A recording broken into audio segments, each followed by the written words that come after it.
RFI.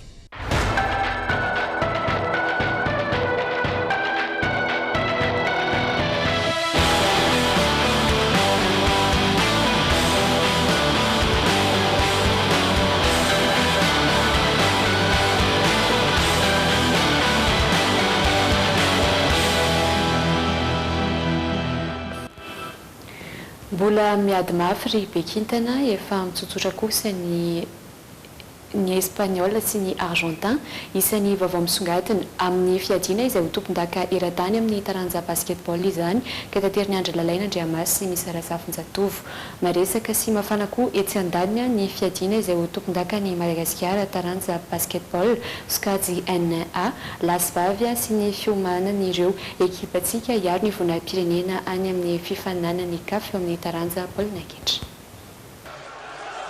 Ny vokomaly taorin'ny fanitsany Isambondrona fiodinana faharoa ireo ampefadalana voalohany amin'ny fiadiana izay tondaka eran-tany taranja basketball izay ataon'ny Chine amin'izao fotoana. Samy tafita ao amin'izany avokoa i Espagne sy Argentine rehefa nandresy ireo mpifanandrina taminy. I Espagne nandavo ny Serbie tamin'ny isa raiky amin'ny 20 no 7-20. I Argentine kosa nanamontsy ny Pologne tamin'ny isa raiky amin'ny 9 no 18. I Argentine fandona amin'ny Serbie sy Espagne nifampikatroka amin'ny Pologne izany no lalao ampefadalana voalohany amin'ity mondial ity. Mbola ady be kosa ny ao amin'ny vondrona ka izay ahitana ry zareo États-Unis, Grèce ary République Tchèque izay samy manana isa 8 miampy amin'ny Brésil manana isa 7. Toroaka izany koa ny vondrona L izay samy manana isa 8 ry Australie, France ary Roumanie miampy amin'ny République Dominicane manana isa 7. Iady lana fa 7 ka hatramin'ny 12 i Rosia sy Italie raha atrika amin'ny fiadin-darana fa 13 ka hatramin'ny 9 kosa i Venezuela sy Porto Rico. Marina fa tsy nisy tafita tamin'ny fiodinana faharoa ity avokoa ireo ekipa afrikanina toa ny Côte d'Ivoire, Tunisie, Angola, Sénégal ary Nigeria. I Nigeria ireo no nahazo vokatra tsara fa tafita hiatrika ny Olympique rehefa nandavo any Chine mpampiantrano tamin'ny isa 4-20 taoriana naliana ny Côte d'Ivoire tamin'ny isa 3-20.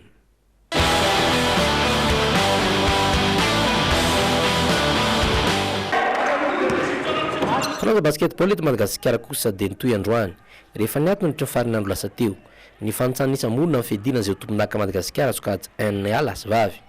Mbola resy indray androany ny ekipa ny Knapsa Sport sy ny AS Fanalamanga. Ny Knapsa Sport laviny amin'ny bitôla tamin'ny isa 20-20 androany. Efa saika nandresy izy ireo tamin'ny Lonion tamin'ny Tobisi ny zoma tolakandro lasa teo saingy resy ny titira 3 points tamin'ny segona farany ity. Ny AS Fanalamanga kosa dia laviny GNBC tamin'ny isa 3-20 androany. Rehefa avy niony kitona ICB Boeny tamin'ny isa 3-20 no 20 ny zoma lasa teo. Atreto aloha dia mbola mitarika vonjomaika ny GNBC sy Cospienne amin'ny sokajy lehilahy. Mitarika vonjomaika koa ny Mbitol sy ny SBBC Boeny eo amin'ny sokajy vehivavy. Samy nivoaka ho mpandresy avy izy ireo ny zoma lasa teo. Ny Mbitol nandavo ny Asana Lamanga tamin'ny isa 20-30 ary ny SBBC kosa nanilika Lankaratra tamin'ny isa 4-20 Itoroam-pitso amin'ny lapan'ny fantanjahantena mamasina ny fanitsany Isambondrona amin'ity fiadina izay ho tompon-daka Madagasikara taranja basketball sokajy NA lasvavy ity.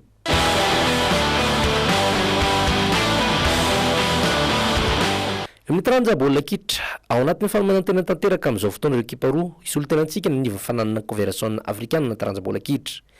Ho an'ny Fosa Junior izay atrika fanitsana Savaranando fiodina faharoa amin'ny fiadina izay ho tompon-daka ny Afrika isan-tarika dia niatrika lao ara-pilahina tamin'ny ekipa ny AS Jetmaday izy ireo maly-tolakandro tany amin'ny kianja Bemanjara.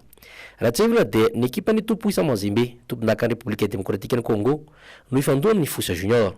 Ny alahady avy izao no mandroso amin'ny kianja Bemanjara Mahajanga. Ny ekipa ny Knapsa Sport kosa dia andeha hanafika ny TS Galaxy FC any Afrika Atsimo ny farany herinandro avy izao. Mezaka manoma tena fatratra n'izay na eo aza ny zava-misy any Afrika Atsimo amin'izao fotoana araka ny fanazavana nentina Andriambololona Patrick Tipé mpanazatra ny Knapsa Sport.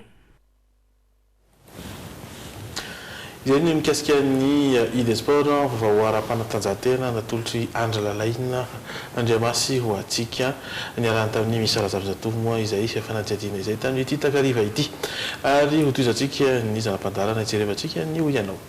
Corès, la qualité et marque européenne en fourniture de bureaux scolaires. Corès crée ton monde.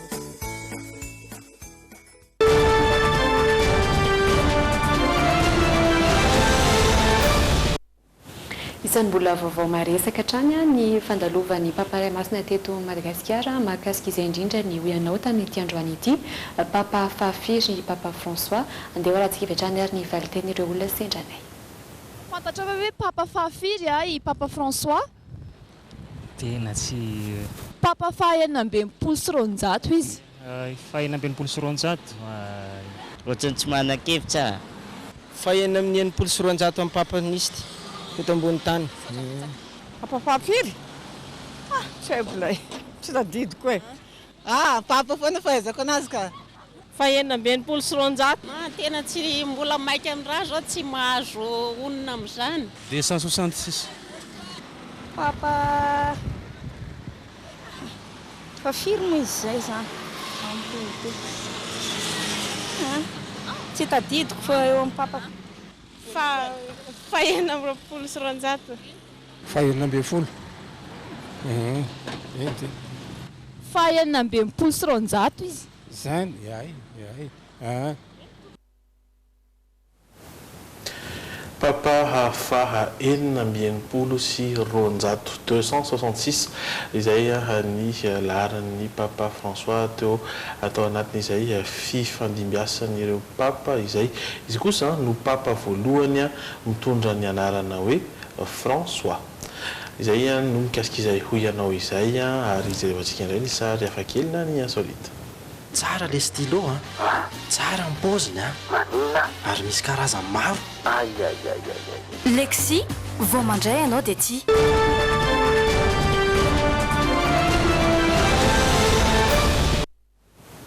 Ray mpianakaviana iray teraka tsy misy tanana kanefa dia manan-talenta amin'ny fanjairana izay indray no sary hafakely entina amintsika ho any androany teratany indiana izy io ary ankoatra ny fanjairana dia mpampianatra eny amin'ny kolejy ihany koa ny tena ndeha arahana fiatrany.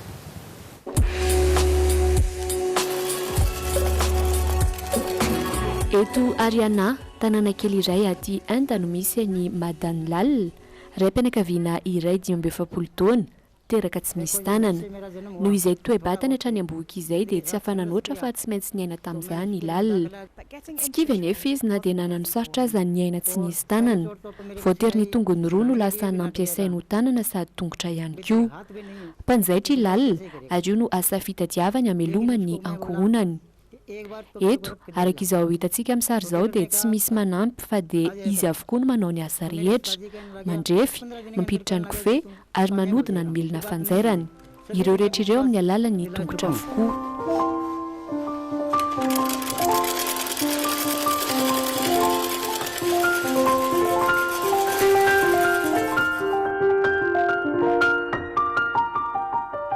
Teo amin'ny 17 taonany izy no nanomboka nanjaitra. Nisedra ady-sarotra nefa izy vao nahay izany satria nandary tsy nisy nentina mpianatra azy avokoa ireo mpanjaitra rehetra teo amin'ny tanàna nisy azy. Ny ankamaroan'izy ireo aza dia naneso sy nandatsy azy noho ny kilemany. Tsy kivy izy satria sendrana mpanjaitra iray izay nanaiky ny ampianatra azy.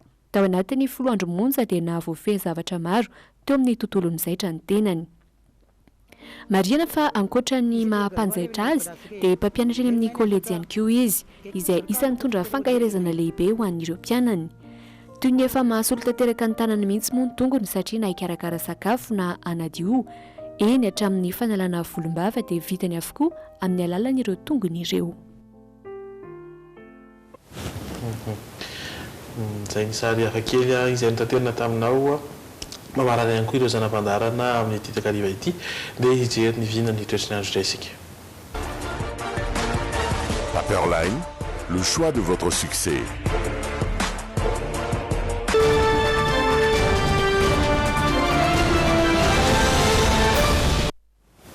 Araka ny fanambarana hoe dia hiakatra ny maripana ho anomboka amin'ity fiandohan'ny herinandro ity izy kosa ny rotsakorana izay vinavinaina amin'iny tapany avaratra sy atsimandrefan'ny nosiny tahaka izao ny vinona ny toetrandro ho an'ny talata 7 volana septambra any amin'ny ilany avaratra iny zany hoe fatridiana sy sava no iandrasantsika rotsakorana ratoka ifandimby aloha raha ona tsy masandra amin'ny akapiany ao diana ao aty amin'ny ilany andrefana avaratra andrefana izany ao amin'ny faritry Boeny Sofia Facebook ary Melaka no ahitantsika orana manify ihany koa ao Melaka ao izy anjombonjombona ny ao Boeny Sofia ary Facebook amin'ny ankabeny ianika ny 5-30 degré ny maripana ambony indrindra. Aty amin'ny ilany atsinanana kosa indray dia rotsakorana no tena ibahan-toerana ny ankabeny Analanjorofo atsinanana Alaotra Mangoro samy ahitana taratra izay erika manify ohatra ny aty Alaotra Mangoro ary orana mihitsy no vidavinaina ho aty amin'ny ilany atsinanana aty andidina ny 30 degré ny maripana ny antoerana. Ito ampovoantany zany hoe faritra Analamanga, ny faritra Bongolava, ny faritra Itasy Vakinankaratra dia iandrasana izay orana izay ihany koa ho Analamanga dia iserika manify ny tapany maraina andidina ny 17 degré ny maripana ambony indrindra raha toka vinavinaina andidina ny 12 degré hoe maripana ambany indrindra ho any Itasy any Vakinankaratra any. Aty amin'ny ilany atsimo atsinanana izay iandrasantsika rotsakorana ihany koa amboromany mahatratra ambony Orombe tahaka izany ihany koa isy ny orana izay milatsaka vatovavitvinany atsimo atsinanana dia tahaka izay ihany koa iandrasana rotsakorana amin'ny ankapobeny andidina ny 13-12 degré hatramin'ny 19 degré maripana vinavinaina amin'izany.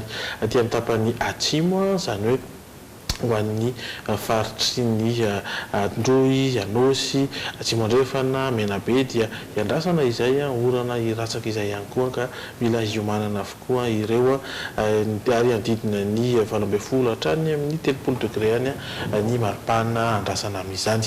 Amin'ny 10 ora mahery 7-20 minitra no hiposaka ny masoandro ary ilentika amin'ny 10 ora mahery 3-20 minitra. Zay koa mamarana fotoanantsika amin'ny takariva ity misy ny horonan-tsara mitohy série izay voahomana ho anao eto amin'ny fahitalavitra Dreamina isika kosa dia mifamotoana ho an'ny talata ariva indray koa dia mametraka ny veloma mandra-piona tompoko. Mandra-pitafa indray ary tompoko.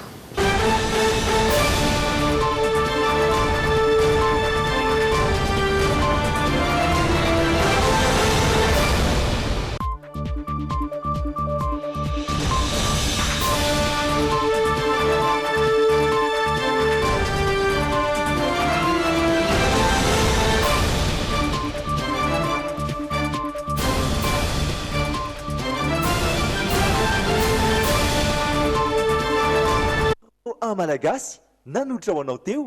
Bijouterie Pontsou mividy volamena, mivarotra sy manamboatra firavaka volafotsy sy volamena, sahaza ho an'ny rehetra. Merci toi amin'ilay nettoa vaovao. Nettoa ny ty vera. Tsara kokoa ny paoziny, matevina sy tsara kokoa ny fonony sy ny taratasiny. Dans la vie, il y a les premiers et il y a les autres. Tsy mitsahatra mikaroka izay tsara ho an'ny zanako sy lipi. Enao koa raha tianao ny zanakao safidio sy lipi. Ny savony Nosy parfumé dia manampy ireo reny izay mikatsaka ny tsara indrindra ho an'ny hoditry ny zanany. Nosy parfumé natao ho an'ny zazakely. Brushing, coiffure, coloration, osez tout avec Gliss Intense Thérapie. Alors, avant de les couper, essayez Gliss Intense Thérapie.